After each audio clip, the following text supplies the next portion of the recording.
Bueno, chicos, vamos a comenzar con el problema de tarea challenge que se les había asignado a todos. Este problema construía en todo lo que habíamos estudiado en la clase anterior, que básicamente hablamos de lo que significa medir, tanto a nivel cualitativo, y casi filosófico, desde la perspectiva cuántica, y a nivel cuantitativo, que ya lo veníamos haciendo desde antes incluso, pero recién hoy se han dado cuenta que eso está estrictamente ligado al concepto de medición. Básicamente me refiero al producto interno. Estudiamos también cuál era la diferencia entre el producto interno y el producto escalar. Em, Hoy, a medida que yo me acuerde de algo que creo que ustedes tienen que recordarme, voy a hacer preguntas y voy a estar dando puntos extra por esas preguntas. Ok, déjenme apuntar en mi teléfono. Entonces, quiero comenzar con una pregunta por 5 puntos en el examen final. ¿Alguien se acuerda cuál es la diferencia entre el producto interno y el producto escalar? ¿Qué cambia entre uno y otro? Esto lo vimos al final de la clase anterior. Javier, Es que en uno es en los reales y el otro es en los complejos. En los complejos juega también el papel de la conjugada. correcto. Muy buena respuesta. ¿Listo? ¿Alguien que quiera añadir algo que Javier no ha dicho? Es básicamente todo, pero Gabriel, Bueno, no sé si se puede contar, pero tal vez, bueno, es solo un detalle adicional de que es el espacio de Hilbert y el espacio normal, ¿no? O sea, el espacio de Hilbert se trata con la cuántica, que es el producto interno, y bueno, el producto escalar, que es análogamente a los vectores. correcto. Ok, perfecto. Bien, gracias, Gabriel. Pregunta siguiente y última antes de empezar el problema, la solución. ¿Cuál es la diferencia entre tomar una norma en el espacio de los reales y una norma en los complejos? Los que han resuelto problemas, sobre todo el challenge y bueno, el examen final, se habrán dado cuenta que hay una diferencia bien sutil. ¿Cuál es esa diferencia? ¿Por qué a veces nos equivocamos? ¿Qué es una norma?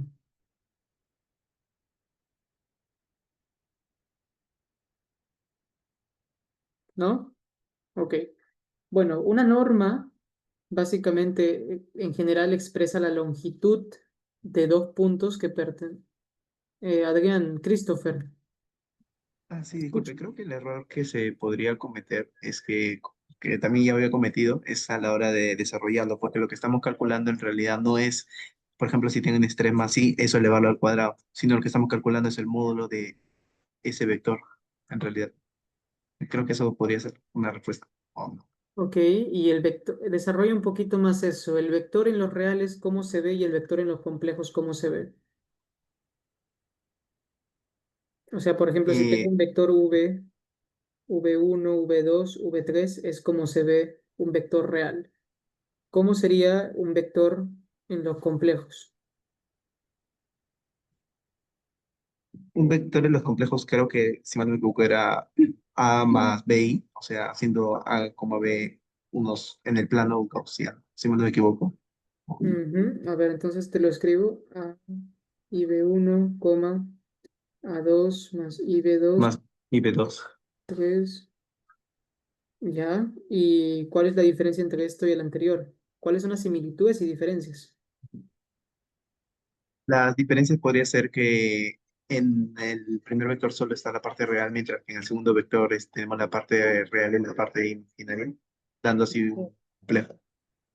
Ujú. En otras palabras, se puede escribir de esta forma. Entonces, gracias, Christopher.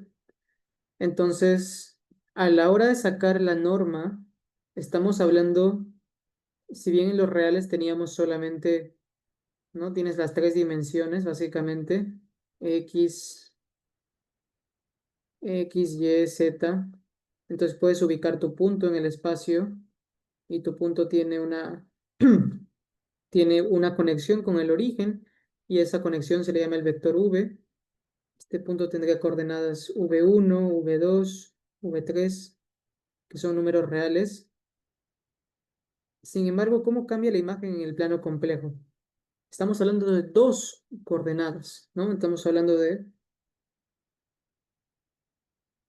uno acá, X, Y, Z, para los reales, la parte real, y otro X', Y', Z', para los complejos.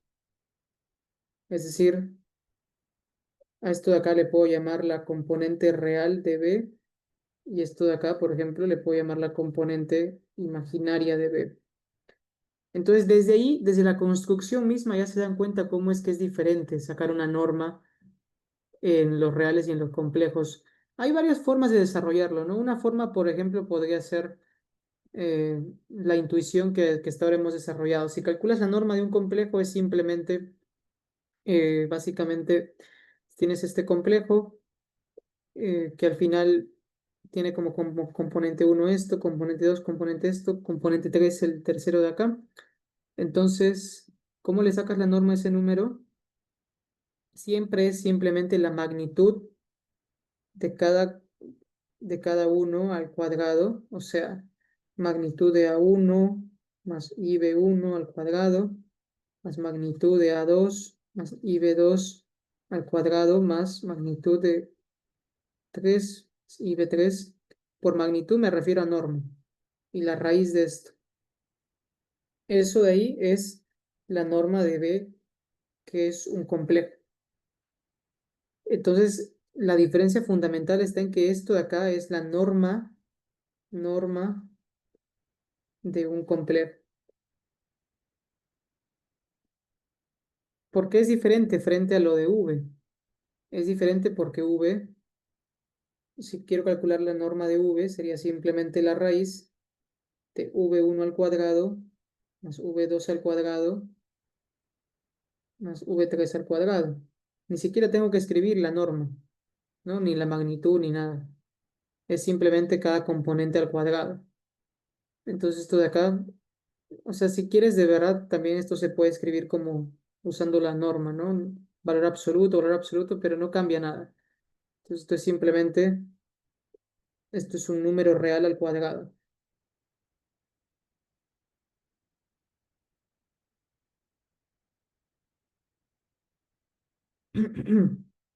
¿Ok? Listo. Ahora, ¿por qué hago énfasis en esto? Porque hoy día vamos a practicar bastante y espero que ya dejen de confundirse, chicos. Ya son bastante problemas los que han visto. Eh, Algunos se han confundido en la solución que me mandaron en la tarea, entonces por eso lo menciono. La diferencia clave entre la norma de un complejo, ¿qué es la norma de un complejo? Acuérdense, ¿no? La norma de un complejo es, siempre se ve en el plano, el vector se grafica en el plano real complejo. Si es que en este caso mi número es A1 más IB1, este de acá sería tu componente A1, esta de acá sería B1, y lo que estás calculando básicamente es la longitud de esto. Este de aquí sería tu vector, sería tu componente V1. Este sería el número A1 más IB1, número complejo.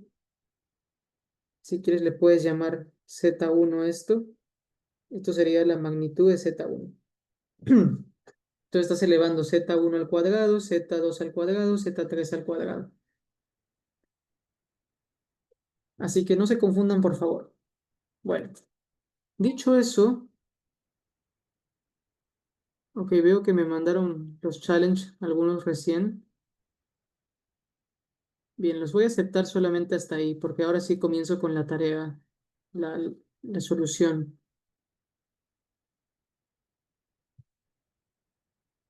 Ok, recibí de Christopher y de Diego. Ya están, chicos. Ok, entonces revisamos el problema challenge. ¿Qué es el problema challenge? Hoy día vamos a hacer full problemas, como les dije. Problemas. Comenzamos con la uno, que es la tarea challenge.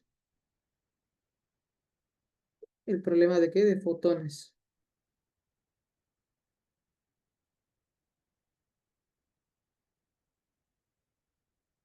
En este challenge se brindaba una situación que yo también creo que les di como un gráfico, ¿no? Si es que han leído la página 2 de lo que les mandé, había como un gráfico. Ahora lo voy a poner acá. A ver, profesor.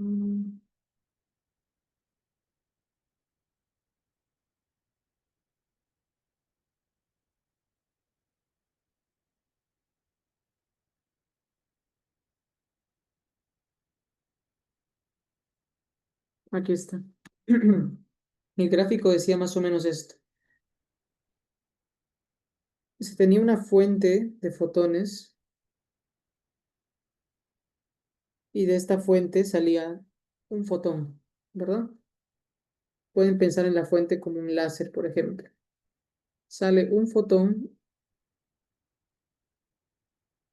y este fotón atraviesa lo que se llama un beam splitter. Un beam splitter es básicamente eh, un objeto que separa los fotones polarizados hacia una dirección, los verticalmente polarizados y la componente horizontal hacia el otro lado. Entonces nos encontramos con el primer polarizing beam splitter.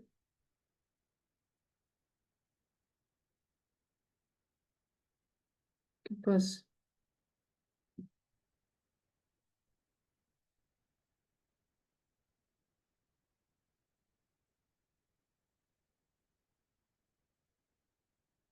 Pasa por este beam splitter y una parte de eso se va por acá.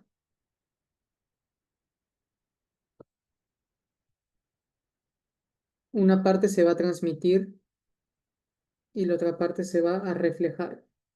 Esa es la tecnicología, el tecnicismo correcto, así se dice. Esto es lo que se transmite, esto es lo que se refleja. Después de eso, pasan por otro beam splitter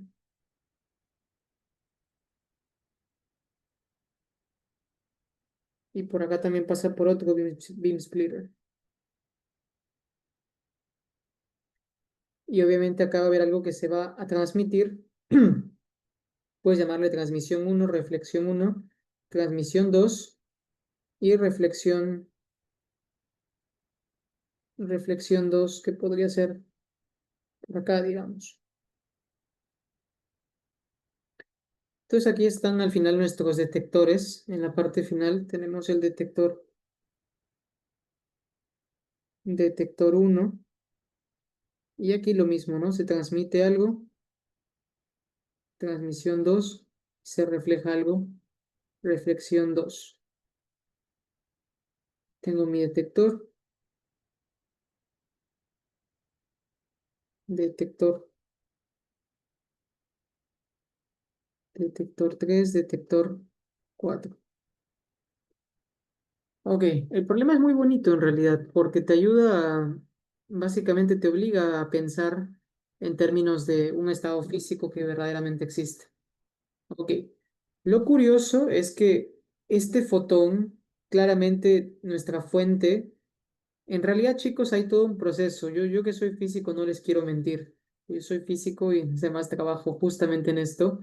Es cierto que la fuente crea el fotón, el láser crea el fotón, pero lo que no es cierto es que el láser crea un fotón que ya está en un estado cuántico. En realidad tenemos que prepararlo todavía. Se pasa por, sí es cierto, por un láser, pero hay todo un proceso de preparación de estado que no estamos viendo acá. Entonces acá podemos llamarle a esto la preparación del estado. Preparación de estado. De tal forma que el fotón resultante o los fotones resultantes en esta etapa aquí tengan la forma de la función de onda psi crudo, y eso es lo que va a ingresar a tu primer polarizing beam splitter, ¿no? Entonces tenemos que el estado psi crudo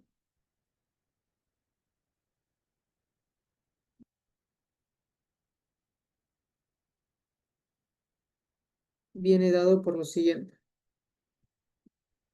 3 más i por horizontal más 2 menos 2i por vertical. Ok. Voy a hacer una pregunta para los que no han hecho la tarea. Los que la han hecho, no respondan esto, por favor. Ok, me llegó de Harold. Lo estoy aceptando todavía porque, bueno, porque soy bueno. Pero si es que ya voy avanzando en un problema, no voy a aceptar más.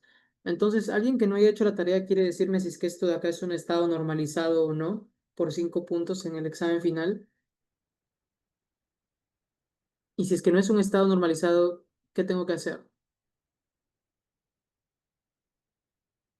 Alguien que no haya participado idealmente.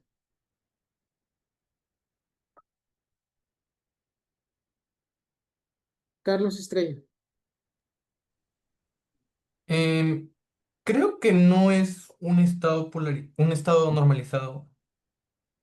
¿Por Este, qué? porque cuando calculas la norma no sale uno, o sea, sale 4 Ujú. más ¿Cuánto sale? Aló.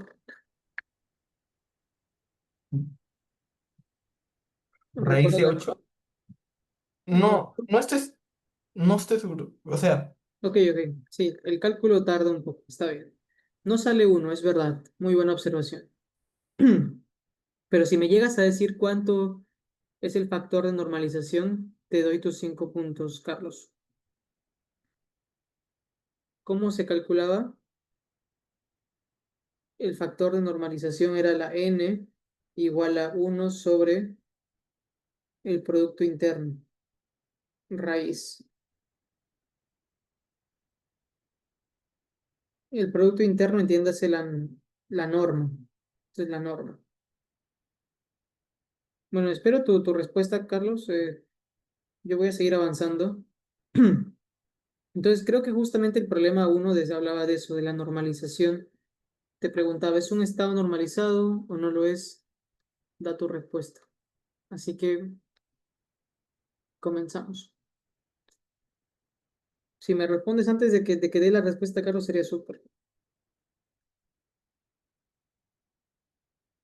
Parte A, pedía la normalización. Normalización. Entonces, ¿cómo hacemos esto? Bueno, la normalización se da cuando el estado no está normalizado, valga la redundancia, y la forma en la cual se calcula la norma básicamente es, hay varias notaciones que podemos utilizar. Una de ellas es esta, psi crudo por psi crudo. Esa es una forma. ¿Cuál es la otra forma?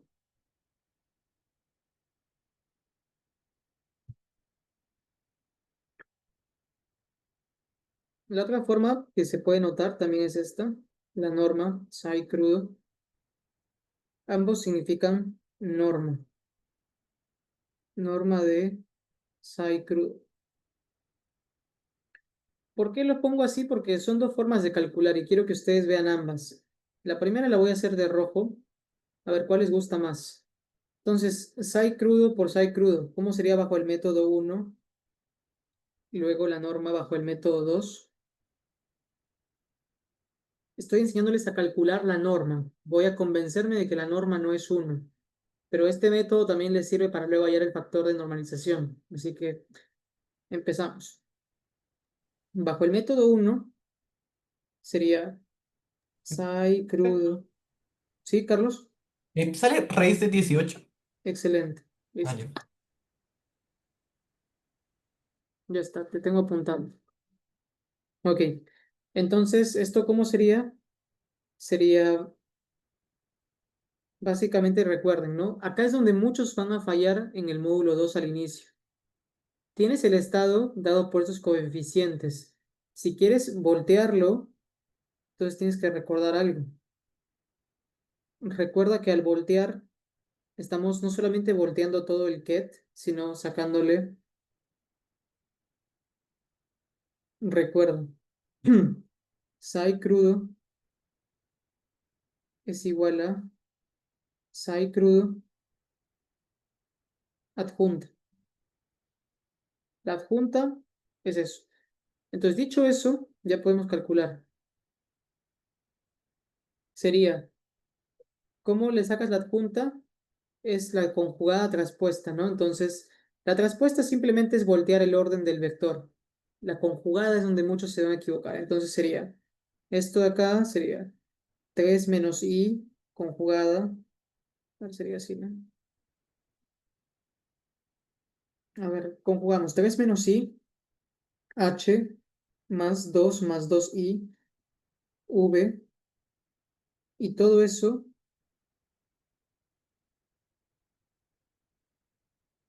eso es un número, o un vector, mejor dicho, multiplicado por 3 más i, h, más 2 menos 2i, v.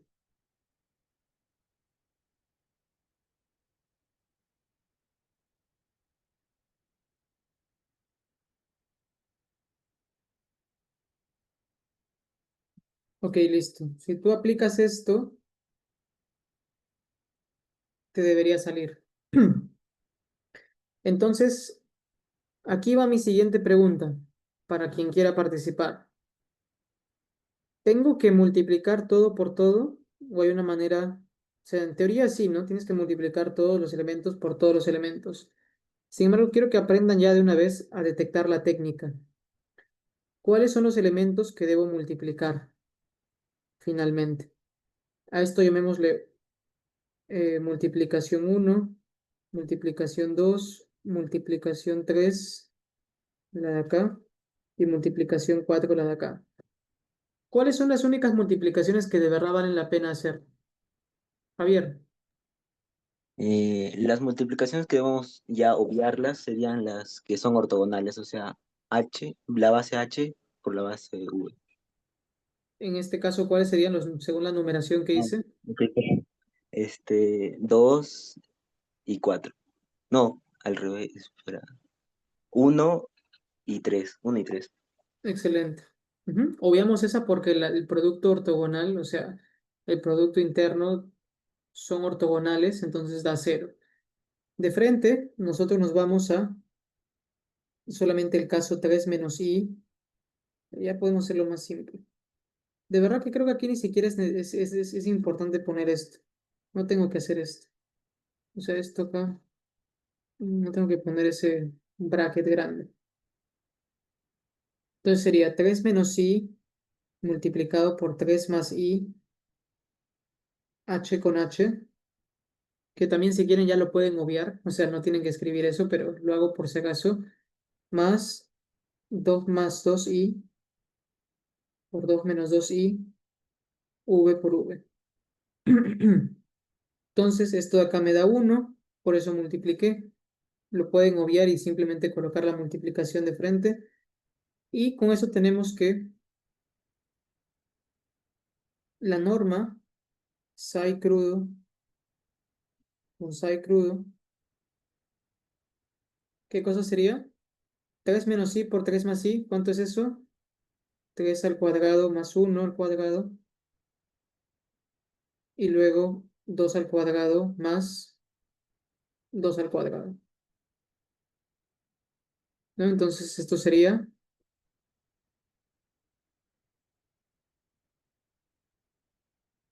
18. ¿Ok? Bajo el método 1 hemos calculado la norma. Yo creo que es bueno, pero no siempre es el más rápido. Depende de tu nivel de entendimiento, a veces el método 2 va a ser más simple. Método 2, la norma psi crudo. Este de acá a veces es más rápido. A ver, déjame ver los mensajes.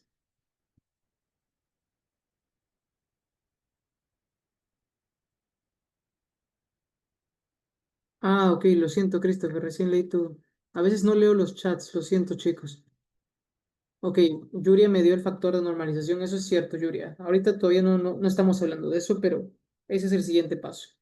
Entonces, el psi crudo, mediante la norma, es simplemente la norma de cada componente al cuadrado. O sea, sería la raíz, perdón, la raíz de cada componente al cuadrado. O sea, componente uno, ¿cuál es? 3 más i y el otro 2 menos i. Entonces, sería módulo de el número complejo. Acá es importante que escriban bien. Si es que escriben mal algo, si simplemente colocas módulo de 3 más 3i, te puedes confundir. O sea, o si colocas 3 más 3i al cuadrado en lugar de colocar módulo de 3 más 3i, estos dos son diferentes. Eso te puede llevar a luego equivocarte, porque si tú elevas esto al cuadrado te sale un escalar, bueno, con una parte compleja, que no debería salir la parte compleja. Esto de acá solo te deja un número real como respuesta. Así que escriban bien. 3 más 3i más módulo de 2 menos 2i al cuadrado. Y eso sería raíz de frente, 3 al cuadrado más 1 al cuadrado. Uy, aquí me equivoqué, este no es 3i, este es i nada más, ¿no? 2 menos 2i, ok. 1 al cuadrado más 2 al cuadrado más 2 al cuadrado también, ¿no? Total sale lo mismo, más rápido. Raíz de, un momento, esto ya me da la raíz completa. Ya, ok, no, no son lo mismo entonces. Esto de acá es notación para módulo. Esto de acá es notación para norma. No son lo mismo. Yo mismo también me confundo. Esto de acá es norma. Perdón, esto de acá es... Tengo que ver bien qué cosa es esto en los complejos. Me he olvidado. Esto de acá sí es definitivamente norma. Ok, estoy viendo. Entonces esto sería raíz de 18. Esto te da directamente el factor de normalización. Entonces me parece que esto de acá es la norma. Este de aquí no estoy seguro qué cosa es, pero la relación no es la misma. Entonces, aquí no es lo mismo. En todo caso, sí es lo mismo cuando lo elevas al cuadrado, el segundo. No sé que esto lo elevo al cuadrado, ya sale lo mismo. Entonces sería al cuadrado, al cuadrado. Podemos hacer que sean iguales y así me resuelvo la vida. O sea, 18 y sí. Ok, entonces para no confundirlos, ¿cuál de los dos es el bendito factor de normalización? ¿No? Que el problema te pide eso, me parece, en la parte uno. Te dice calcula la norma, ese de ahí sí significa norma, claro, ahí define la... No me avisaron, chicos. El problema uno dice calcula esto de acá y te lo da, te dice es raíz de esto y esto, la raíz del producto interno. Entonces esto de acá ya hemos calculado, ¿cuánto sale? Sale raíz de 18, ¿no? Pues esto de acá, a ver, ¿qué ha pasado con esto? Aquí está. Este es al cuadrado, entonces sale 18 cuando calculas esto al cuadrado. Pero, ¿cuál es el factor de normalización?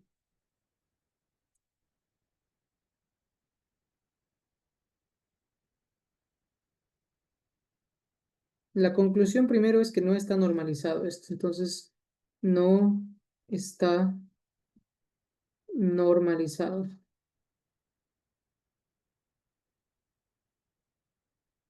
¿no? Porque esto es diferente de uno. Entonces, no normalizado. ¿Cuál es el factor de normalización? Entonces, bueno, el famoso factor de normalización n es simplemente un factor. Decimos n es tal que el estado psi normalizado va a ser igual a n multiplicado por el estado psi crudo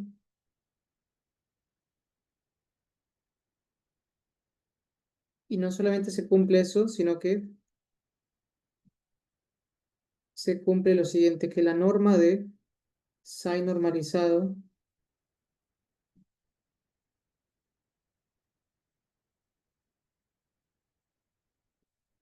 con psi normalizado es igual a 1.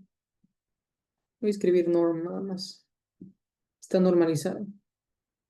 Sn lo que hace es que el producto interno te dé 1. Ok. ¿Y cómo calculas el n? Fórmula.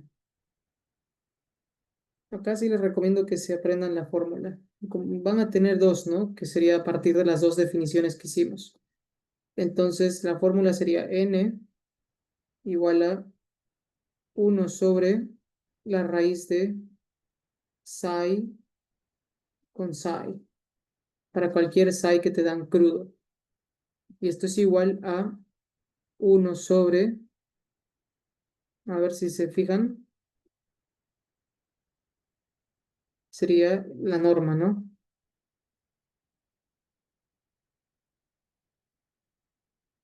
Sin elevar al cuadrado. Yo lo que recomiendo que se aprendan es la interpretación de este de acá al cuadrado. ¿Qué cosa significa al cuadrado y qué cosa significa cuando no está al cuadrado? Cuando está al cuadrado significa, no tiene un significado físico cuando está al cuadrado en realidad. Esto significa en realidad probabilidad, es una probabilidad, pero no los quiero marear ahorita. Em, entonces, de cualquier forma, pero recuerden que acá al sacar la raíz es como sacarle el módulo a un vector, ¿no? Entonces creo que es más intuitivo. Así que algo que podemos hacer para no confundirnos es, quitamos el cuadrado y sería simplemente bajar todo lo de esto acá, más abajo.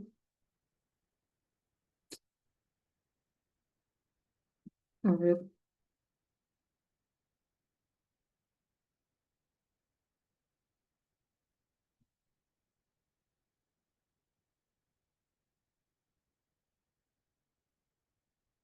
y lo que quiero hacer aquí arriba es, quiero, esto de acá es el módulo, y lo que queremos no es el módulo, sino la norma. Queremos la norma. La norma, ¿cómo se calcula? Se calcula como esto. Claro, lo que pasa es que estamos trabajando de nuevo en los complejos. ¿Se dan cuenta qué tan importante era hacer esa aclaración al inicio de la clase? Como estamos trabajando en los complejos, el módulo y la norma no son lo mismo en el espacio de Hilbert. Ya me acordé. Entonces queremos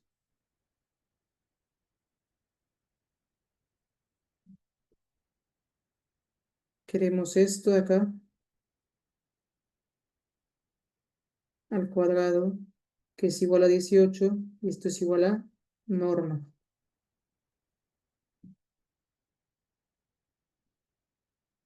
Listo. Entonces pueden aplicar cualquiera de las dos fórmulas. Ambas te van a dar el factor de normalización correcto.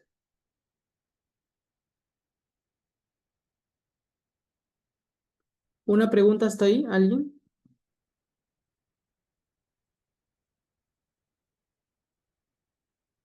¿No hay preguntas?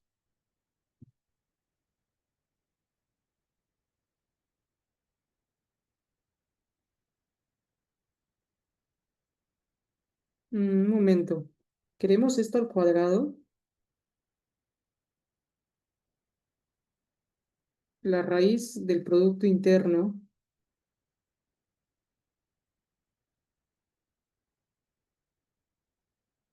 En realidad queremos el... Ok, vamos a quitar esto por un momento, ¿ya? En realidad no queremos eso, queremos el módulo. Ok, sí, mucho trabalenguas de palabras. Cuando se trata de esta notación, apuntamos al módulo. Cuando se trata de esta notación, apuntamos a la norma. Eso es lo que quería decir. Tanto que ha costado. Increíble. A ver, bajamos.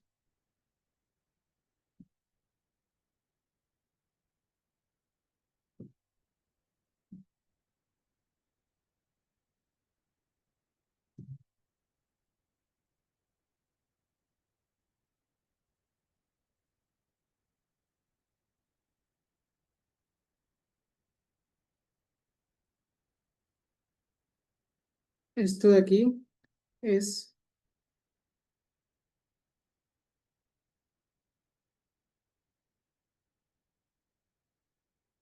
esto de aquí es la norma. La norma y este es el módulo. Queremos cualquiera de los dos que están relacionados por un factor al cuadrado, como se dan cuenta. Ok. Ahora sí, sin mareos, vamos con el resto del problema. Nos piden el factor de normalización. Entonces, n, ¿cuál quieren utilizar? Bien, ya lo resolvimos, ¿no? Sería eh, n igual a 1 sobre raíz de esto con esto. Yo la verdad, chicos, de verdad les empujaría a que traten de utilizar esta notación, porque es más simple. Esto de acá cambia en cada espacio que tú trabajas. Si trabajas en los reales, el módulo es una cosa. Si trabajas en los complejos es otra cosa. Esto de acá es más directo. Esta es mi sugerencia. Yo recomiendo este. Recomiendo ese. Nunca te falla. Si te olvidas la definición de esto, porque puede cambiar en los complejos, mejor no lo toques. Ok, entonces, ¿cuánto sale? Sale 1 sobre raíz de 18. Ya está. Parte 2. Parte 2. O parte B, lo siento. La parte B dice, escribe.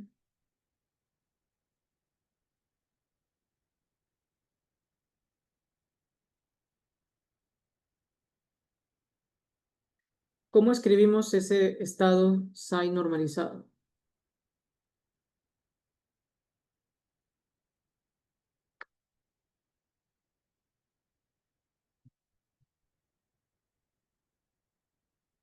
Ah, no. Estoy viendo otro problema. Escribe el estado. Esto no es parte de la parte B, ese es otro problema. Ok, escribimos psi normalizado. Sería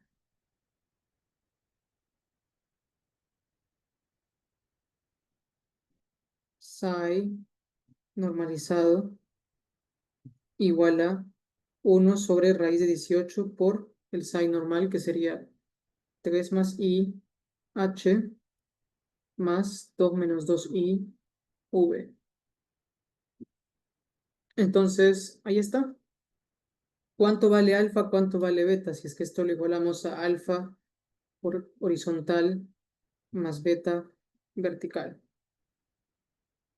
Alfa sería 3 más i sobre raíz de 18. Beta sería 2 menos 2i sobre raíz de 18. Entonces, módulo al cuadrado, módulo al cuadrado. ¿Cuánto sale el módulo al cuadrado de alfa? Al ojo sale 10 sobre 18, o sea, 5 novenos. El de beta sale 8 sobre 18, o sea, 4 novenos. Entonces se verifica que la suma de probabilidades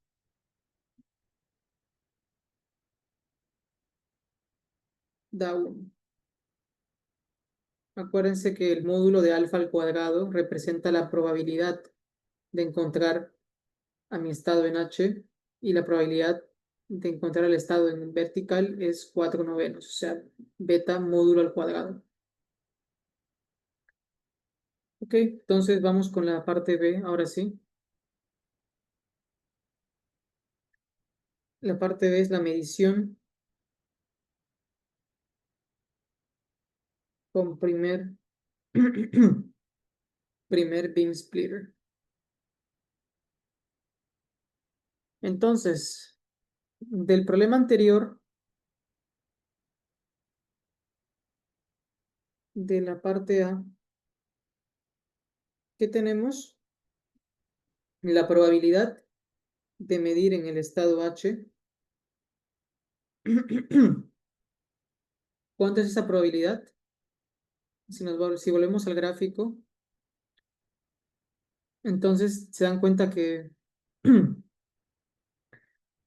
que mi fotón sea transmitido Eso se da con un cierto grado de probabilidad. ¿Qué significa la probabilidad en este contexto? Significa que, a ver, si yo digo probabilidad 1, por ejemplo, igual a 1/10 de que pase por la transmisión, significa que de cada 10 experimentos que yo realice, en uno de ellos mi fotón va a ser transmitido con dirección vertical, por ejemplo, o con horizontal, como tú quieras llamarlo. Eso es lo que representa una probabilidad en un experimento físico. De cada cuántos experimentos o cada cuántas veces un fotón toma un camino o el otro. Esa es una forma de interpretarlo, la otra forma es simplemente el concepto mismo de probabilidad, ¿no? O sea, ¿dónde es más posible que vaya mi fotón? ¿Para acá o para acá? Bueno, entonces vamos a denominar eso mediante ciertas variables.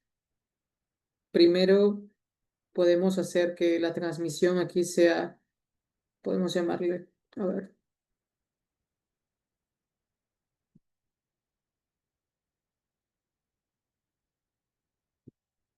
podemos decir que esto de acá se transmite horizontal, esto de aquí refleja, eso lo dice el problema, ¿no? El enunciado lo pone.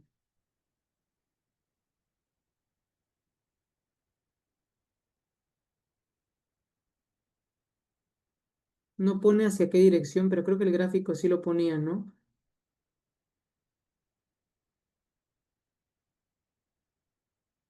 A ver, un segundo.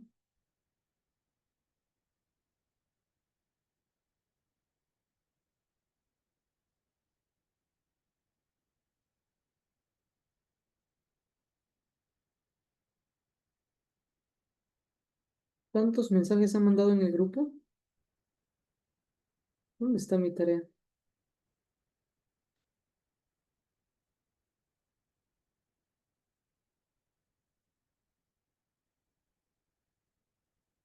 Ok. Bueno, el gráfico está diferente ya. No le hagan caso al gráfico. Pero básicamente, a ver, yo puedo elegir cualquier camino. Horizontal acá, por ejemplo, la transmisión horizontal. Bueno, para seguir de acuerdo a lo que dice la tarea, vertical y acá horizontal. Transmite vertical y refleja horizontal. Y aquí, por lo tanto, se sigue lo mismo, ¿no? Transmite vertical, refleja horizontal, transmite vertical, refleja horizontal. Entonces vamos a calcular esas 4 probabilidades. ¿Qué probabilidades? Queremos la probabilidad 1 de que este evento ocurra, la transmisión vertical, queremos la probabilidad 1 de que se refleje con horizontal y queremos después muchas más probabilidades que están aquí. Los vamos a ver uno por uno, ¿sí? Mejor no notemos que se va a llenar todo. Entonces, a ver, la probabilidad de que pase por el primer beam splitter con horizontal, ¿cuánto sería?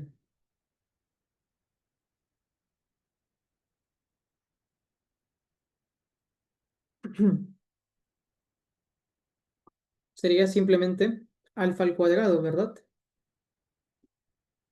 O sea, ¿cómo se calculaba esa probabilidad? Sería la proyección de H en psi crudo al cuadrado. Puedes verificar que eso da alfa módulo al cuadrado. Por lo tanto, pueden verificarlo, ¿no? O sea, también puedo hacerlo yo, pero la primera la voy a hacer solamente porque...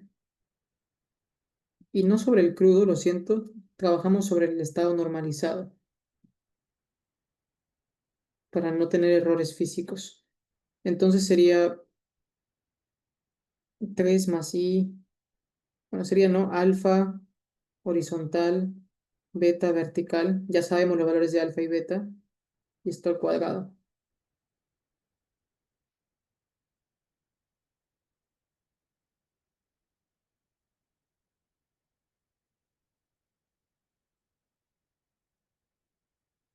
Y como ustedes saben, esto se reparte y solamente tomamos el par que vale la pena, ¿no? O sea, alfa al cuadrado. Listo. ¿Y cuánto es eso? 5 novenos. Luego la probabilidad de vertical después del primer beam splitter, o sea, la probabilidad de que se transmita. La primera era la probabilidad de que se refleje. Esto acá es reflexión. Y la probabilidad, la siguiente es de transmisión, sería usando notación de Dirac. V sin normalizado al cuadrado. Esto sería V alfa H beta V, todo esto al cuadrado. Y como ustedes saben, el único factor que sobrevive es este. Aquí este no sobrevive, sobrevive solamente ese, entonces sería módulo de beta al cuadrado, o sea, 4/9. Esta es la primera transmisión. Genial. Creo que eso es todo lo que el problema pedía, por lo tanto, la probabilidad de que esté en H, o sea, en horizontal, y la de vertical, suma 1. Ok. Ahora, cuando pensamos en los estados posteriores, ahí es donde muchos se equivocaron en la tarea. No interpretaron bien qué cosa es un estado posterior. Básicamente, el estado posterior significa una vez que tu fotón ha sido polarizado por el primer beam splitter, ¿qué estado tiene? ¿Sigue con esta función de onda? ¿Sigue con la función de onda normalizada? ¿Qué ocurre con el fotón? Y la respuesta es simple, ¿no? O sea, a ver, no es tan difícil de darse cuenta que después de pasar por el polarizador e irse en la dirección horizontal, pues tu estado obviamente va a colapsar y se va a volver solamente horizontal. Entonces esto sería posterior cuando pasa por la dirección H. Sería simplemente horizontal. Horizontal cuando se refleja. Reflejado. Y psi V post beam splitter sería vertical cuando es transmitido.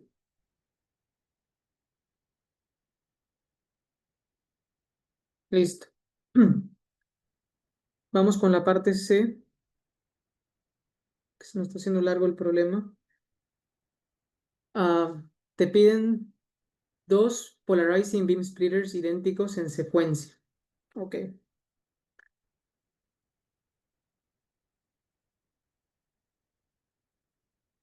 Claro, sería el segundo beam splitter, ¿verdad?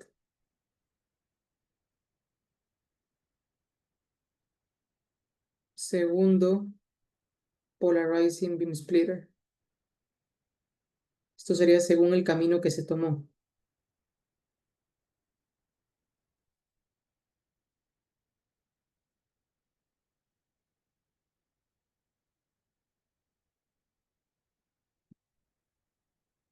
Muy bien, entonces, ¿cómo hacemos? Ya sabemos las probabilidades de que se transmita, se refleje, ¿verdad? Entonces, para resumir, decimos la probabilidad de que el primero esté en H, ¿cuánto era? 5/9, y eso te deja en el estado horizontal. La probabilidad de que primero mi fotón se encuentre en vertical sería 4/9, y eso me deja en el estado vertical. Entonces hablemos ahora del segundo beam splitter. El segundo polarizing beam splitter. Decimos que mide exactamente en la misma base porque seguimos trabajando con vertical y horizontal. Más adelante, en el módulo 2, capaz voy a dejar una tarea donde voy a hacer estados que no estén en vertical o horizontal. Podría ser una superposición de ambos. Por ejemplo, el famoso estado right es básicamente 1 sobre raíz de 2 horizontal más vertical. por I. Si no me equivoco, acá hay un I. Y left es lo mismo, pero en lugar de más es con menos. Pero esto significa cambiar de base. Esto no lo vamos a ver hasta el módulo 2 todavía.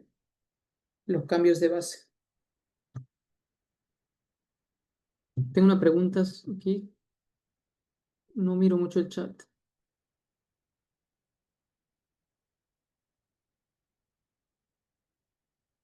Ok, Rosario, conversamos al final.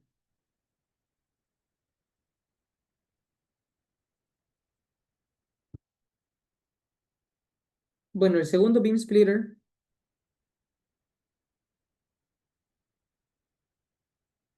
mide exactamente la misma base.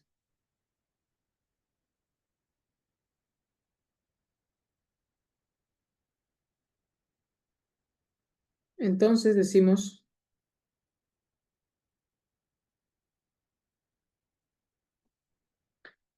la probabilidad de que mi fotón pase de horizontal, o sea, el que está acá en horizontal, siga siendo horizontal después del segundo beam splitter. ¿Cuánto sería? A ver, ¿quién me da esto? ¿Quién me dice probabilidad de que mi fotón que estaba en horizontal después del beam splitter? Esto sería segundo polarizing beam splitter. Necesito a alguien que me diga estas probabilidades. Probabilidad de que... Ese es el camino 1, ¿no? Este es el camino 1, el fotón que tomó el camino 1.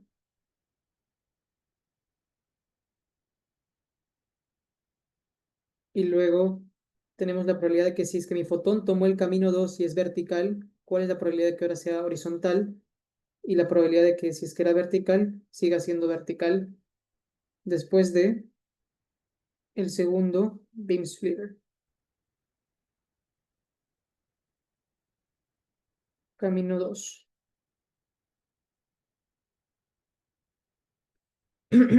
¿Alguien se anima a decirme estas probabilidades y cómo se calculan?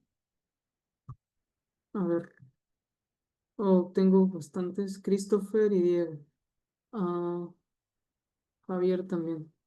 Bueno, Diego, voy contigo, que no te he preguntado mucho hasta ahora, creo. Ah, ok, bueno, esa probabilidad, bueno, las cuatro probabilidades de hecho serían probabilidades condicionales, o sea, sería como que la probabilidad de un H cuando el anterior era un H, por ejemplo, en la primera, ¿no? Entonces sería la probabilidad de H multiplicado por la probabilidad de H, lo que en sí sería 25 sobre 81. 25/81. El Claro, porque primero. a ver, la probabilidad de H... ¿Sería eso? Sí, claro. A ver, depende cómo interpretas, ¿no? ¿Qué cosa es la probabilidad condicional? ¿Puedes repetir eso, por favor, que dijiste? ¿Cómo era la evaluación?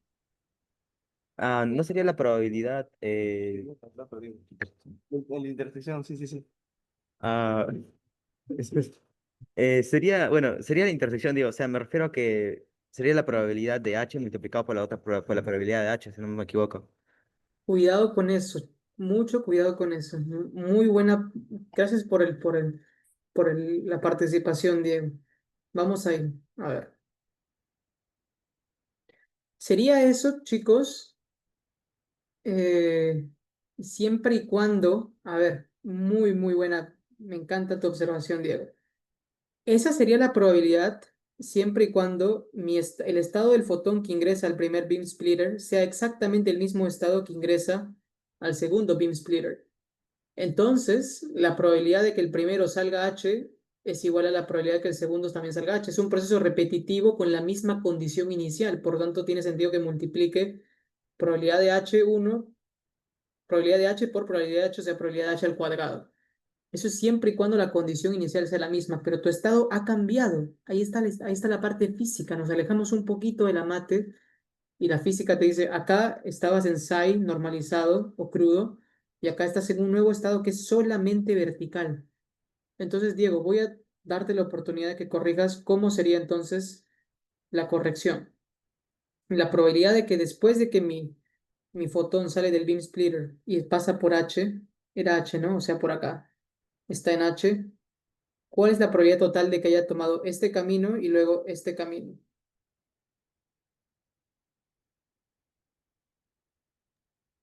Ah, bueno, Este de acá era 5 novenos la probabilidad, 5 probabilidad novenos de que 50. pase. Pero ahora tu estado, ¿cuál es el estado? Te voy a ayudar. ¿Cuál es el estado de que con mi fotón con el que ingresa al polarizing beam splitter? El estado cuántico.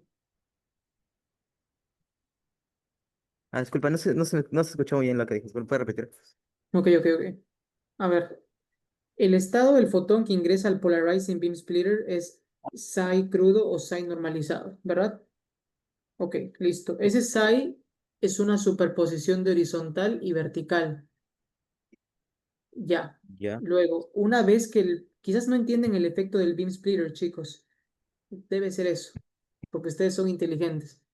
El polarizing beam splitter lo que hace es, si esto es el beam splitter y esto de acá es mi fotón, si entra un fotón que está con polarización, superposición horizontal y vertical como mi psi normalizado, si es que entra, este polarizing beam splitter va a separar hacia un lado solo vertical, o sea, filtra no solo matemáticamente, sino físicamente. Todo lo que sale por acá, lo que se transmite es vertical y lo que se refleja es horizontal puramente.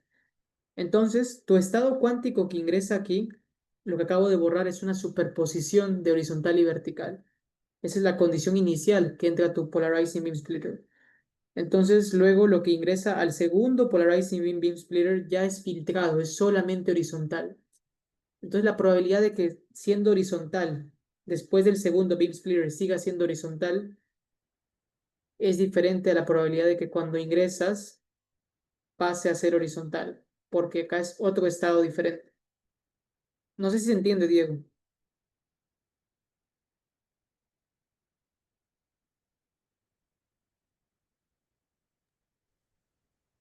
disculpa, pero hice una pregunta, no se escuchó bien, disculpa, estaba oyendo un poco de ruido. Ok, no hay problema. No, no hay problema, Diego. Creo que lo puedes ver la grabación y luego darte cuenta. No, Rosario, ah, ¿o ah, quién? Sí, disculpa, sino que, bueno, lo que estaba entendiendo al menos de lo que estaba mencionando era que si ahora está horizontal, entonces, si hay un nuevo polarizador en sí que, bueno, cambiaría o sea, o lo convertiría a horizontal o vertical, bueno, en este caso si lo convierte en horizontal, sería la misma probabilidad, ¿no? Porque no cambiaría. O sea, exacto. Con 100% de probabilidad, si ya estás en horizontal, con 100% de probabilidad vas a seguir siendo horizontal, ¿verdad? 100%.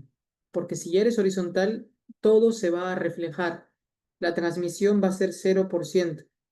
Lo mismo va a ocurrir aquí, chicos. Si ya estás en vertical, voy a hacer otro color.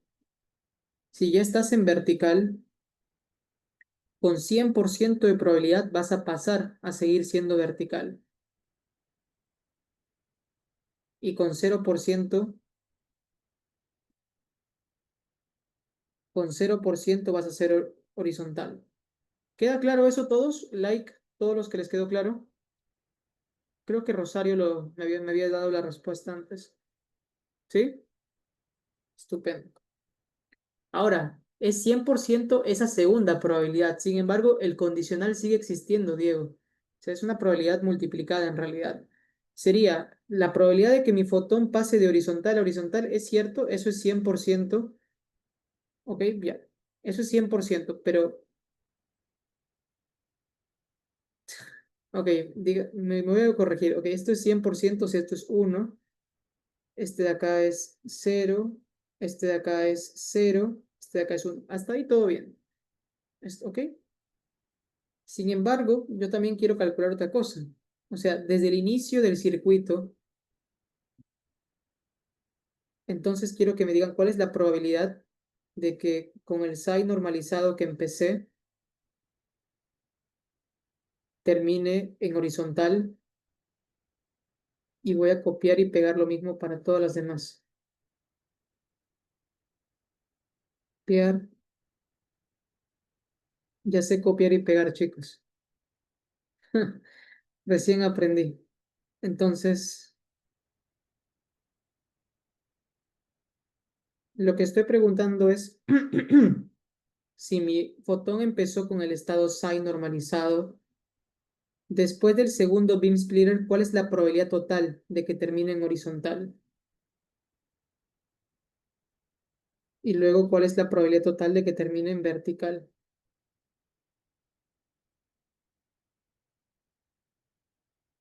A ver, ¿cómo sería? Exacto. Ahora sí, Rosario, lo que tú dices es correcto. Sería después del segundo beam splitter, por segundo polarizing beam splitter. No el primero, sino el segundo. Entonces sería 5 novenos por 1, o sea, 5 novenos. Y este de acá sería 4 novenos, ¿verdad? Por 0. Esto es 0. Y algo parecido va a salir acá.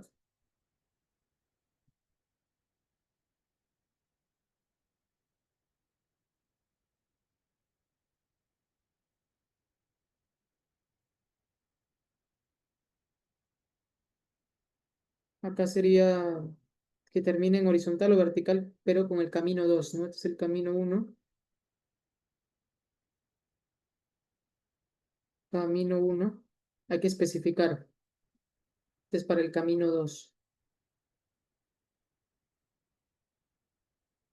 Para el camino 2 cambia un poco la cosa. La probabilidad de que empieces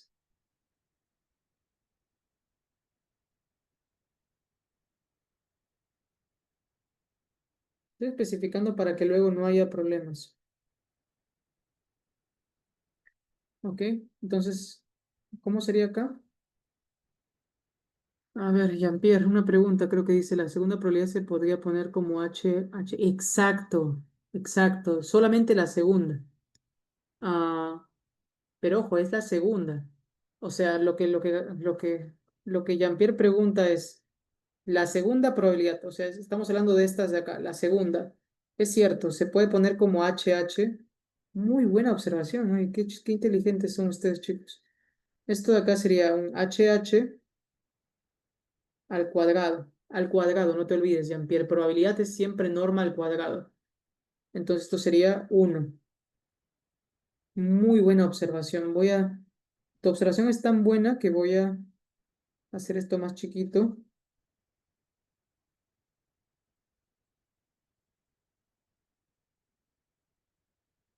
Más chiquito. Y esto de acá sería lo mismo que decir h con h al cuadrado. O sea, 1. Y esto de acá sería lo mismo que decir h sería v. Acuérdense, empezamos en el estado H y ¿qué estamos tomando? Estamos midiendo la probabilidad que termine en V. Estamos proyectando en V en esa dirección. Es muy importante, chicos, que para el módulo 2 ustedes sepan diferenciar esto. No es lo mismo lo que acabo de escribir acá que lo que estoy escribiendo ahorita, HV. No es lo mismo. El primero, el de aquí, ese de ahí significa, si mi fotón está en horizontal, ¿cuál es la probabilidad de que termine en vertical? Físicamente eso es lo que significa. Mientras que el de abajo significa si mi fotón está en vertical, ¿cuál es la probabilidad de que termine en horizontal? Entonces, matemáticamente la respuesta probablemente va a salir lo mismo, pero físicamente, se dan cuenta, hay una diferencia en el orden. El que está volteado, este de acá, así es como yo pienso, el que está volteado siempre significa la dirección en la cual estás midiendo. Si tu fotón está en V, ahora mide en H y calcúlame la probabilidad. Ya está. Yo siempre pienso así. Entonces eso quiero que se lo recuerden, por favor. ¿Ok? Ah, pues nada, solamente para poner aquí de anotación lo que dijo el compañero sería HH probabilidad al cuadrado. O sea, 1 al cuadrado. Este de acá sería VH probabilidad al cuadrado. O sea, 0 al cuadrado. Y así pueden terminar de interpretar todos los demás. Este de acá, ¿cuánto sería? Sería 4 novenos por 0.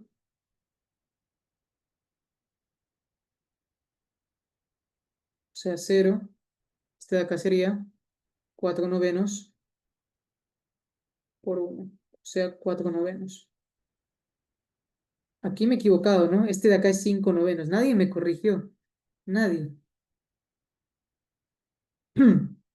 ¿Por qué 5 novenos? Porque estamos yendo por el camino 1, recuerden. Es el mismo camino, entonces la probabilidad inicial, la primera componente de los multiplicando, esa componente va a ser la misma, 5 novenos. Ok, ¿quedó todo claro? Un like si ha quedado todo claro. Y vamos a la parte D y con esto empezamos otro problema igual de largo. Estupendo. Ok, parte D. No sé por qué les estoy enseñando de fotones. Nunca más van a ver quizás esto hasta algún problema que yo deje. Cuando hagamos el Teleportation Protocol, capaz me vuelvo loco y hacemos fotones otra vez, porque así es como en la vida real se implementa el protocolo de teleportación con fotones. Eso lo vamos a ver en el módulo 3. Pero bueno, el módulo 2 chicos, el examen, la dificultad va a ser igual, entonces tienen que estudiar. No vale no estudiar. Espero que los del COAR estén más disponibles. Sobre todo las 2 últimas semanas van a tener que remontar si faltan, pero bueno. A ver, la parte de qué decía, la parte de decía, fase relativa sin cambiar la base, considera el estado, ok, juntamos, fase relativa sin cambiar la base. O sea, fase relativa nada más, no sé por qué puse sin cambiar la base, fase relativa. Entonces te dan básicamente un estado, este es otro estado, te dicen considera el estado, ¿no? Esto es lo que el problema textualmente dice considera psi, que depende de phi, esto es 3 más i, horizontal, más e elevado a la i por phi, 2 menos 2i, v. ¿Cuál es la diferencia entre este estado y el anterior? La diferencia es este factor, ¿no? Este es un nuevo factor.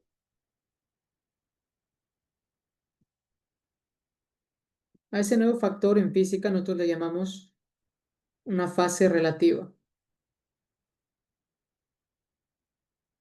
¿Qué representa físicamente ese factor? Que lo van a ver a partir del módulo 2 bastante. Este factor siempre aparece. Esa fase básicamente indica en la esfera de Bloch qué tan separado está tu vector de la proyección horizontal a la vertical. Acuérdense, chicos, que todo un número complejo puede representarse de esta forma, una exponencial, ¿no? Ustedes ya saben, mediante el método creo que es de Moivre, ¿no? Entonces, ustedes este número complejo lo pueden expresar también como una exponencial. Esto tiene la forma de R1 por E elevado a la R2 por teta, ¿cierto? Esto de acá también se puede expresar así, no sé, R3 por E a la R4 teta 2, teta 1, teta 2. Tienen esa forma también. Entonces aquí lo único que estamos haciendo verdaderamente al añadir esta fase relativa, es multiplicar por un nuevo número complejo. De por sí, esto también se puede entender como una fase, esto también se puede entender como una fase. Todo número complejo se puede entender como una fase. ¿Qué cosa es una fase? Una fase simplemente es eh, qué tan separado está un estado del otro. Por ejemplo, la función seno de x y la función coseno de x. Ustedes saben que coseno de x es lo mismo que decir seno de pi medios menos x, ¿verdad? Entonces, en realidad, estas dos funciones, seno y coseno, son lo mismo, solo que están desfasados. ¿Cuál es el desfase? ¿El desfase cuál es? Es pi medios, ¿verdad? Entonces, eso se nota. Cuando tú graficas seno de x es así. Esto de acá es pi medios, esto de acá es pi y así. ¿Y coseno de x cómo es? Comienza en 1, ¿verdad? Entonces así, termina en 1 también. Entonces esto de acá es, a ver, 0, 1 se vuelve cuando llega a pi, coseno pi medios. A ver, bueno. Bueno, no voy a hacer las gráficas ahora mismo, pero básicamente si tú una de ellas la deslizas pi medios hacia el otro lado, están ahora en fase, están idénticas. Entonces, este de acá debería ser pi, ¿no? Se me he equivocado, creo. Este de acá es pi. Bueno, la gráfica está desfasada, ese es el punto. Entonces, si se dan cuenta, cuando digo desfase, realmente solamente significa que si yo al seno de x, por ejemplo, lo multiplico por una fase, la fase, por ejemplo, e elevado a la i por pi medios, o por alguna fase, eso me va a permitir encontrar coseno de x. ¿Están de acuerdo? Algo que haya cometido un error acá. Esta es la trigonometría del colegio, ya que no me acuerdo. Pero básicamente, sí, porque las gráficas de seno y coseno ya no las vemos mucho en la universidad. Bueno, cuando es laboratorio sí, pero para otras cosas no. Entonces, ¿qué significa esto? Que si es que yo multiplico por algún ángulo teta, no necesariamente pi medios. Creo que sí sale pi medios, pero por algún ángulo teta, a lo cual le llamo la fase relativa. En este caso, ¿quién es mi fase relativa? Phi. Acá estoy diciendo que es teta. Entonces deberíamos encontrar la función coseno de x. ¿Se puede? Claro que se puede. ¿Por qué? Porque seno de x, ¿qué cosa es? Seno de x es la parte imaginaria de e elevado a la i por x, ¿no?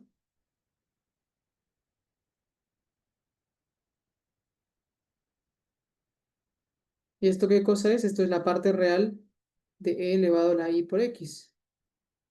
Entonces, si tú tomas la parte imaginaria de todo esto, sería la parte imaginaria de e por i a la x más teta. Y esto de acá sería lo mismo, parte real de e a la i x. Bueno, realmente me estoy haciendo todo un nudo, pero el punto que quiero que entiendan es que quiero que se fijen solamente en este factor, acá. Cuando tú multiplicas un estado, un complejo por otro complejo, lo que estás haciendo matemáticamente es una suma de argumentos. Ustedes en Perú utilizan mucho la palabra argumento. Acá se le llama fase. Entonces, si tú multiplicas por una exponencial, que es un complejo, todo número complejo es un exponencial. Toda función trigonométrica es un complejo. Entonces, si multiplicas una función por un complejo como este, lo que haces es finalmente una suma de fases. Y a eso me refiero cuando digo que seno y coseno están desfasados. Están desfasados porque si tú le añades algo al argumento, la gráfica se desplaza y al desplazarse obtienes la otra función, en este caso coseno. Y lo mismo pasa acá, ese desplace, entiéndanlo como desfase. Y ese desfase, entiéndanlo como fase relativa. La fase relativa es qué tan diferente está una función de ser la otra si la multiplico por un complejo. Lo mismo que estoy haciendo acá. Si lo multiplico a seno por e a la i teta, este teta es la fase relativa que me indica qué tan lejos o qué tan cerca está uno de mis números del otro.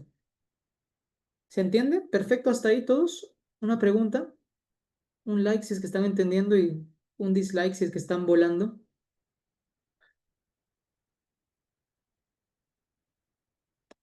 ¿Alguien está volando de casualidad? A ver, estoy viendo los likes aquí. Bueno, espero que estén entendiendo, chicos. Entonces, el desfase o la fase es simplemente qué tan separado está uno de mis números complejos del otro. ¿Y por qué es importante la fase? A ver. Es importante porque en la esfera de Bloch, lo que van a hacer a partir de la semana 1 en el módulo 1, la esfera de Bloch básicamente te representa un estado cuántico, ¿no? En tres dimensiones. Entonces tienes acá estado psi 1, que tiene coordenadas phi teta 1, aquí tiene coordenada phi 1, esto es la proyección en el eje X, proyección en el eje Y, este es tu eje X, Y, Z. Pero aquí van a empezar a trabajar con coordenadas esféricas, o sea, con esto y con el otro parámetro R, el radio. El radio va a ser 1 para la mayoría de casos. El radio es la magnitud de tu complejo. Entonces, ese es mi estado phi 1. Si yo tengo otro estado, otro qubit que está en psi 2, y yo quiero ver qué tan separado está psi 1 de psi 2, qué tan lejos están uno del otro, eso se mide mediante la fase relativa. Fase relativa. Es lo mismo que hablar de seno y de coseno. Para que sean la misma función, ¿cuánto tengo que desplazar una gráfica? Lo que pasa es que seno y coseno tienen su dominio es de una sola variable, ¿no? X. Acá tenemos un dominio con varias variables. Esta y esta. Entonces, es un poco más complicado entender la fase, pero la fase significa lo mismo. ¿Qué tan diferentes están de ser el mismo estado? ¿Por cuánto tengo que rotar? Y entiéndase por rotar, multiplicar. ¿Por cuánto tengo que multiplicar? ¿Por cuánto tengo que multiplicar este psi 1 por e a la i phi para que me dé lo mismo que esto de acá? Algo así va. Y eso, este e a la i phi en el plano de Bloch, pero en la esfera de Bloch, esto significa una rotación en la esfera de Bloch. Esto lo van a ver todo en el módulo 2. Les he adelantado bastante. Quería que entiendan el concepto de fase. Ok.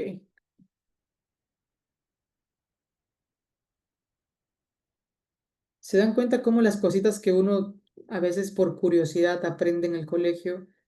Por ejemplo, a mí casi nadie me explicó qué significa la fase. Mi profesor decía en el colegio que la fase era simplemente el número, el argumento que acompaña a un complejo. Existe la fase relativa, la fase absoluta, pero físicamente hay una intuición que si es que tú no lees libros y no practicas, no vas a poder entender. Y la intuición física es tan importante porque es lo que en el mundo real vemos. Ok, dicho toda esa introducción para lo que es la fase relativa, vamos a la solución del problema. Y el problema decía, lo siento que me haya extendido, ¿eh? A ver, ¿qué decía el problema? El estado, ok, dice que está normalizado. Oh, mira, interesante. O sea, considera el estado, dice normalizado. Ah, con el mismo factor, ok, con el mismo factor de la parte A. Alguien que, a ver, quiero probar si es que alguno de ustedes entiende lo que he explicado. Y le voy a dar 5 puntos o hasta 10 si es que me lo responden bien justificado. ¿Por qué el factor de normalización de este estado es exactamente el mismo al de la parte A? ¿Por qué?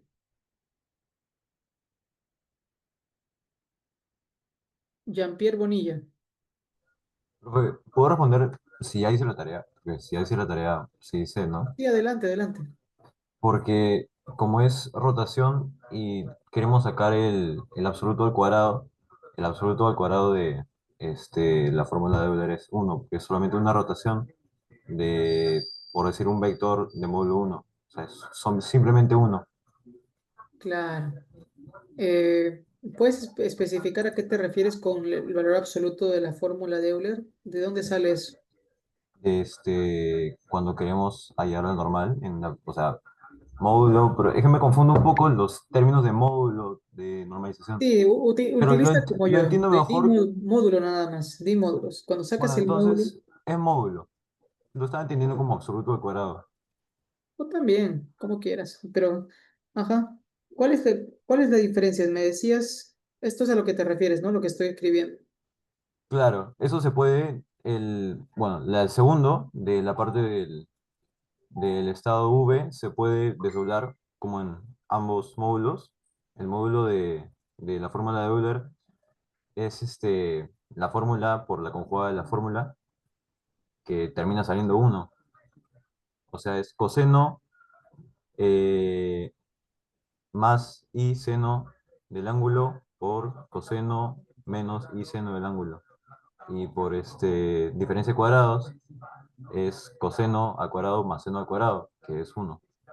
Claro, este es tu método. Gracias, muchas gracias. Y ya, ¿quién fue? Javier, ¿no? Jean-Pierre, Jean-Pierre, Jean-Pierre. Javier o Jean-Pierre, Jean-Pierre Bonilla. Ok, gracias, Jean-Pierre. Te apunto tu nombre. Jean-Pierre, este es el método de Jean-Pierre.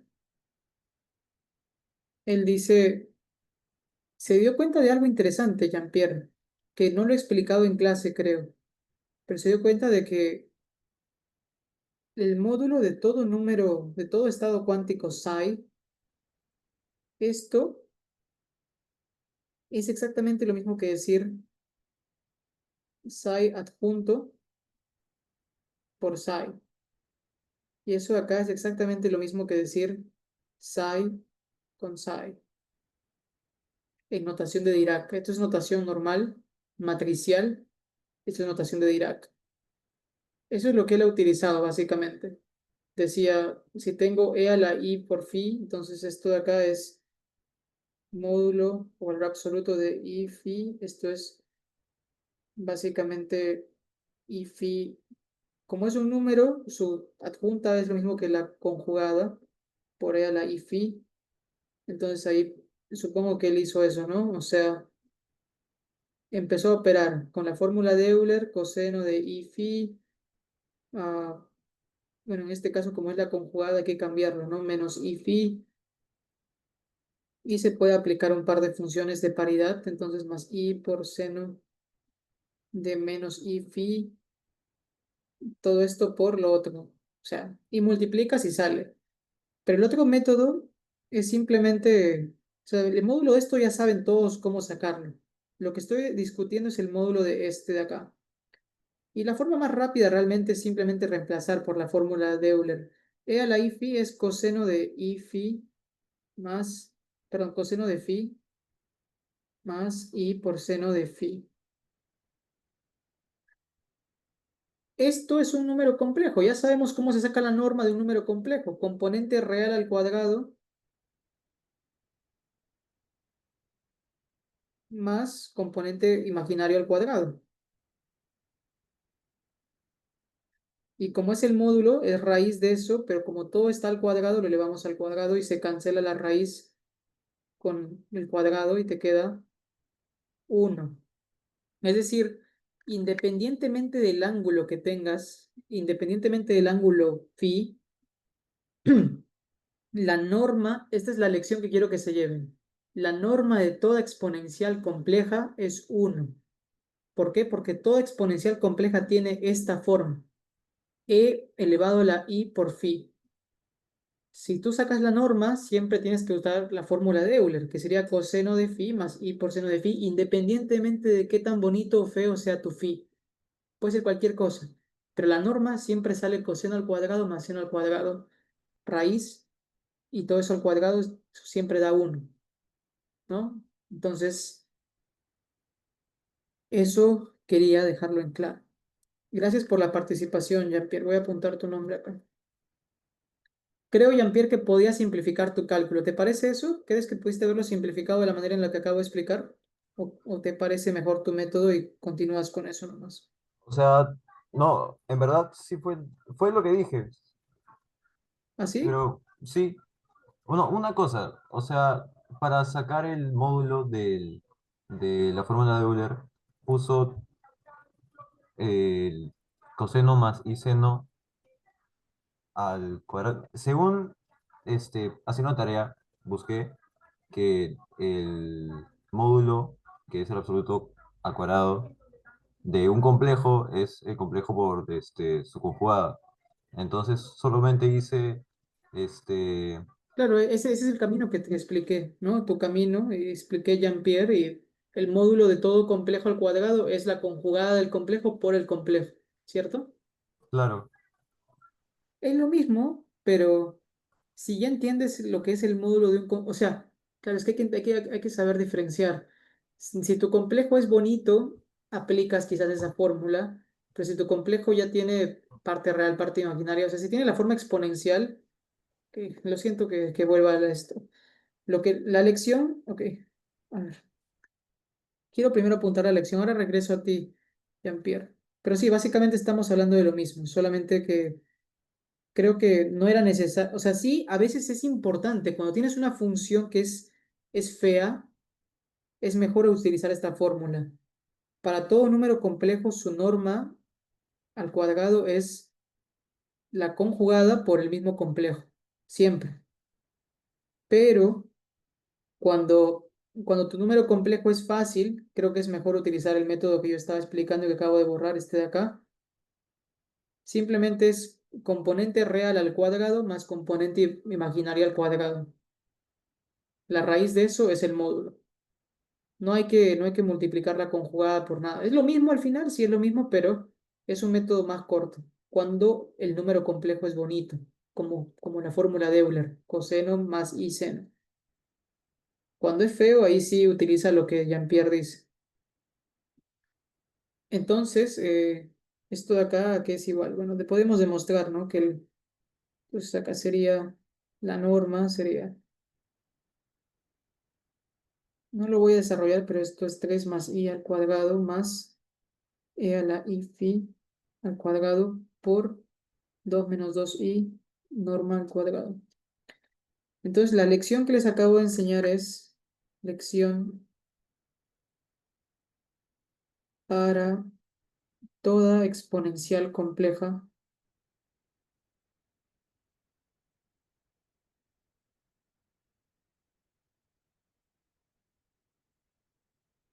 de la forma e elevado a la i teta se cumple.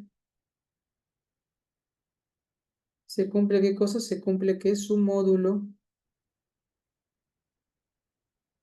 es igual a 1, siempre. Su módulo en los complejos, su valor absoluto o como quieran llamarlo. Entonces, justificación.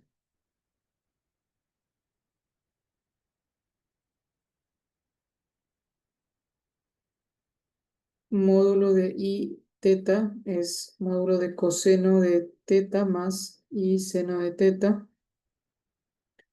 Esto es igual a raíz cuadrada de componente real coseno al cuadrado de teta más componente imaginario al cuadrado. Eso es 1. Listo. Eso es para todo teta que pertenece a los reales. Tiene que ser el argumento real. ¿Ok? Ya está. Ok, chicos, estoy contra el tiempo. Ah, voy pasando el código para que pasen la asistencia. No quiero dejarlos sin comer o no sé. Este, a ver, me queda también 2% en la tablet que ahorita se apaga. Ah, ¿pueden ir colocando la asistencia? A ver, un ratito.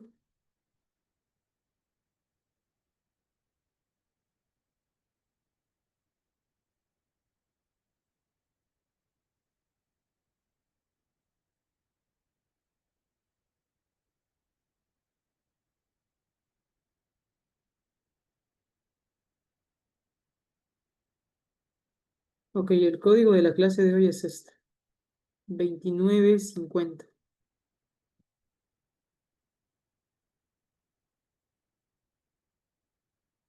Algunos escucharon el código y ya se fueron. Ok, ahí está el código. Lo acabo de compartir con todos. Bueno, termino con este problema rápido que me queda 2% en la tablet. Eh, ¿Qué decía el problema? Otra vez.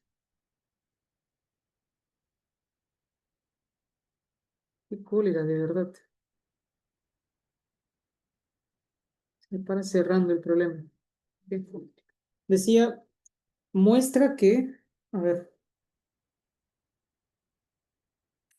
Pues, a ver, muestra que el enunciado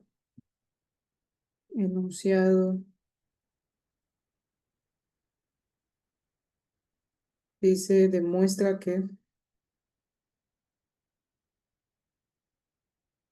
la probabilidad de medir,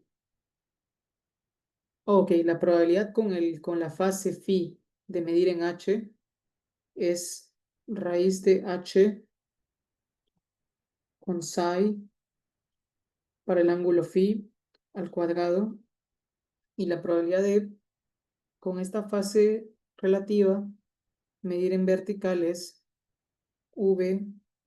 Bueno, pero eso no hay que demostrarlo, eso es un hecho, ¿no? O sea, te piden, demuestra que ambas probabilidades no dependen, no dependen de la fase relativa.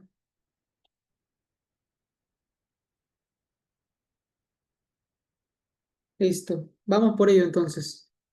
Con eso cerramos hoy día. Entonces decimos,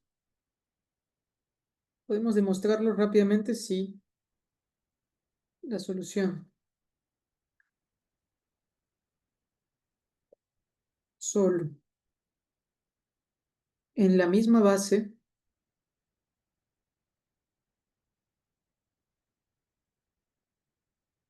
horizontal o vertical, dijimos que la probabilidad de medir en este estado, en H, bueno, básicamente el argumento va a ser este, ¿no? O sea, eso resuelve el problema, que al final, al calcular el argumento, al calcular el módulo al cuadrado, se obtiene básicamente una forma así, y eso siempre es 1, entonces no es independiente. ¿Cómo sería? Sería, a ver, esto, H por psi phi. ¿Cuánto es psi phi? Ya lo había dejado por acá. Es todo esto, ¿no? Hay que copiar y pegar. Copiar.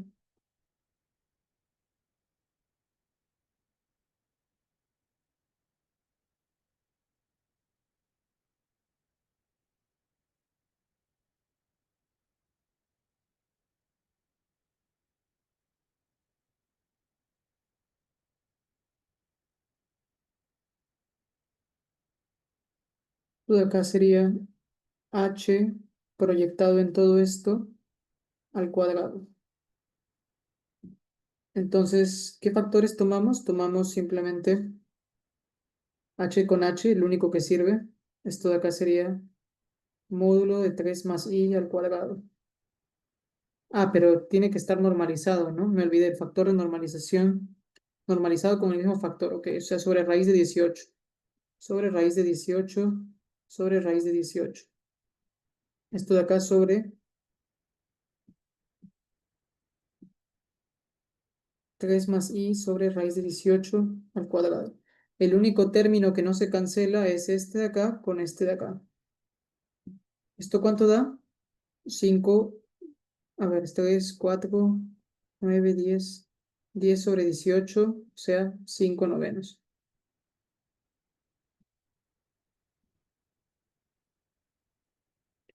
Diez sobre 18 igual a 5 novenos, y esto de acá es lo mismo que la probabilidad sin fase H, sin fase phi.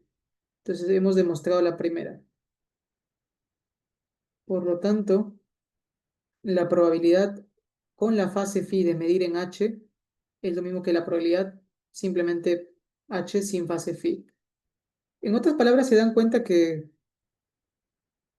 bueno, acá no afectó, ¿no? Vamos a ver ahora con la otra, la probabilidad con la fase phi de medir en V.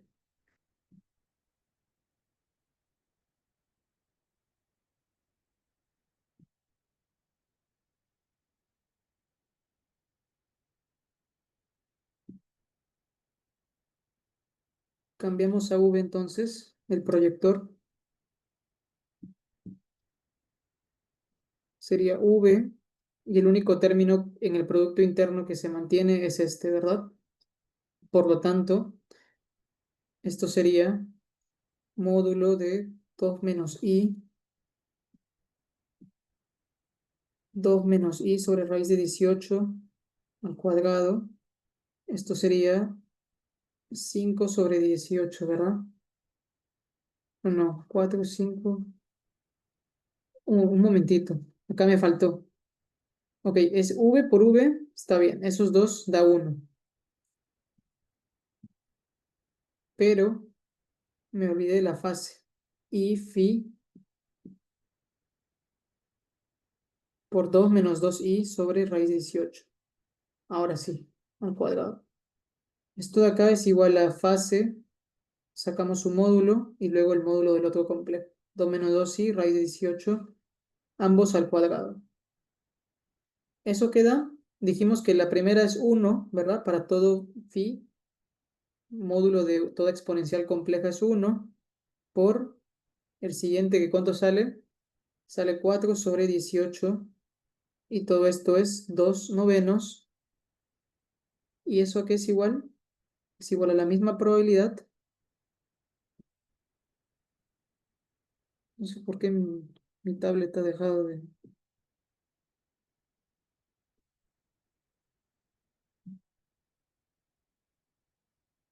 Se ha cerrado, no sé. Bueno, esto de acá es lo mismo que la probabilidad anterior, ¿no? Esto es la probabilidad de medir en V sin base, sin phi.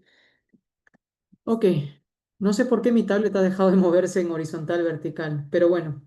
Eh, nada, chicos. Con esto cerramos el módulo actual. Voy a dejar de compartir pantalla. La razón por la cual introducir una fase relativa no cambia para nada la, no cambia la probabilidad. Es primero matemáticamente el argumento es porque el módulo de la fase relativa siempre es 1. La exponencial compleja, toda fase relativa se puede escribir como una exponencial compleja. Todo número complejo se puede escribir como un exponencial complejo, multiplicado por un factor de escalamiento R, ¿no? Mediante la fórmula de Moivre. Entonces, si multiplicas por un complejo por un complejo puro, a cualquiera de tus dos componentes es como añadir una fase y la norma de la fase es 1. Matemáticamente esa es la razón. Ahora, físicamente, ¿por qué la probabilidad no se ve afectada por la fase relativa? Como dijo su compañero Jean-Pierre, básicamente multiplicar por un complejo es como aplicar una rotación, ¿no? Una rotación en la esfera de Bloch. Si esto es mi vector y este es el centro de la esfera y acá está la esfera, entonces si yo aplico una rotación por phi, que es mi fase, si lo roto, una pregunta, ¿la norma del vector ha cambiado o no ha cambiado después de rotarlo? ¿La longitud del vector cambia o no cambia después de una rotación, puramente rotación, sin escalamiento? No cambia, ¿verdad? Y por más que lo mueva para donde lo mueva, no va a cambiar. Entonces, físicamente, lo que estamos haciendo es una rotación y por lo tanto la norma no va a cambiar.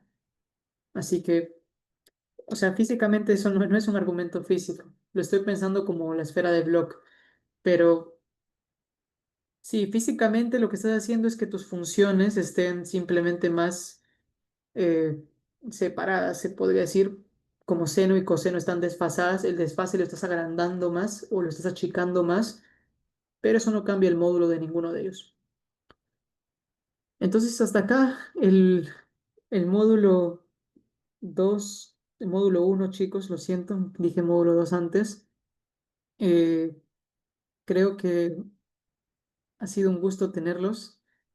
¿Me va a alcanzar la batería? ¿Para qué te refieres, Rosario? ¿Para la tablet? Sí, me había confundido. Pensé que si se le acababa la batería ya no ya no íbamos a poder conversar, pero como está desde su computadora, sí, no hay problema. Sí, yo siempre me uno con dos dispositivos. Ok, entonces, nada, creo que, chicos, yo de verdad espero verlos a todos en el módulo 2. Todos ustedes son conscientes del esfuerzo que han puesto. Mi sospecha es que ustedes son un poco como yo, y como quizás muchos cuando yo era joven, o no, no, o sea, cuando estamos en la academia, en la selección, en el colegio, en la universidad, cualquier camino que uno haya tomado. Normalmente uno cuando, hasta el momento en el cual se ve desafiado, normalmente uno no toma cartas en el asunto, ¿no? Uno sabe lo inteligente que es. Entonces el colegio, por ejemplo, todos ustedes son así, son de COAR, Saco Oliveros. Seguramente no hay necesidad de ponerle el mismo esfuerzo que otro le pone, porque saben de sus condiciones. Pero no es hasta que te desafían que realmente te pones a jugar al 100%, como la selección peruana, ¿no? Los jugadores a veces sienten que necesitan enfrentarse a Brasil, a Argentina para recién entrenar bien, tomárselo en serio, o esperan a sentir la presión de estar a punto de no clasificar al mundial para recién concentrarse, pero lo cierto es que eso es una diferencia muy, muy grande entre el americano y el peruano que yo he encontrado aquí. Yo creo que en la uni, la gente en la Universidad de Ingeniería en el Perú, creo que la gente es muy inteligente y si fuese solamente por intelecto, estarían en otros lugares, con las oportunidades existentes, ¿no? Si van a otro país, la deberían romper.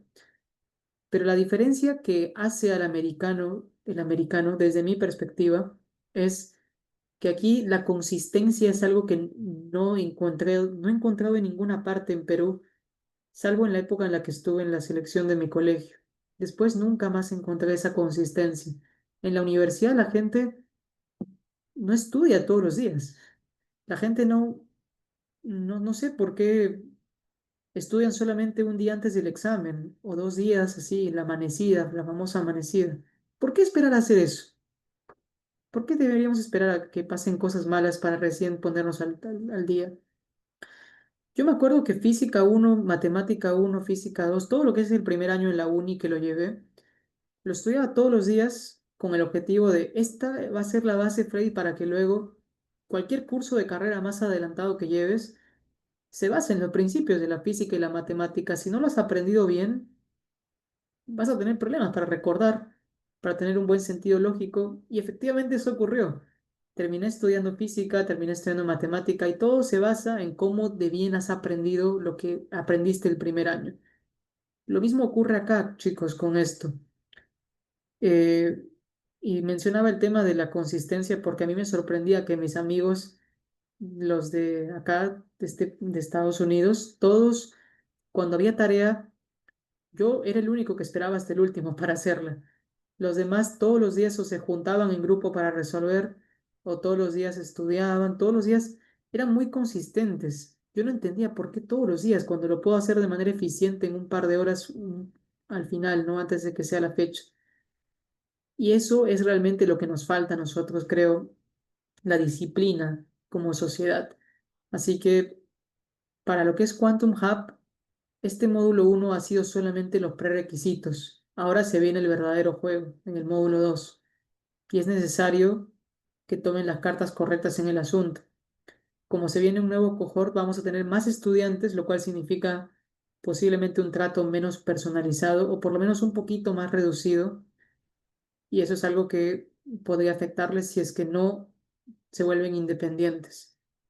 Si se pierden una semana, es cierto que los temas de la siguiente semana no van a ser tan difíciles que los de la semana que vieron, ¿no? No va a haber una diferencia, una brecha tan grande entre dificultad de temas de una semana y la otra. Va a ser más parejo, pero a la vez están demasiado conectados. No es como acá, en el módulo uno veías una semana, no sé, espacios vectoriales y la siguiente veías transformaciones lineales. Hay una brecha entre ambos temas. Hay una brecha. En computación cuántica, si no entiendes la esfera de Bloch, te va a costar todo el resto del curso entenderlo. Todo. Entonces, eso se ve en la semana uno, por ejemplo, esfera de Bloch. Y muchas veces lo que el profe enseña, quizás a veces va a faltar tiempo para que ustedes desarrollen la intuición. Es necesario que la tarea la vean como eso, como el norteamericano lo ve. La tarea lo ven como un mecanismo para practicar. No es que el profesor te asigna para que tú cumplas y ya está. El profesor asigna una tarea con el objetivo que el estudiante invierta tiempo fuera de clase practicando. Y aquí las tareas tienen un peso importante. En la uni, por ejemplo, las tareas no tenían casi nada de peso. Era exámenes nada más todo lo que valía. Así que quiero un poco imponer, promover ese pensamiento, esa forma de trabajar, estudiar y pensar. En el Perú somos muy talentosos, ustedes lo son la prueba viva, pero si no desarrollan esa disciplina en todos los ámbitos de su vida, no van a poder llegar a ser no solamente buenos en el Perú, sino fuera, cuando salgan, intentar buscar destacar. Si quieren ser, con todo el intelecto que tienen, si quieren ser alguien que deje una marca en el mundo, tienen que desarrollar la disciplina también. ¿Ok? Bueno, ese es mi mensaje final. Quiero pausar la grabación aquí.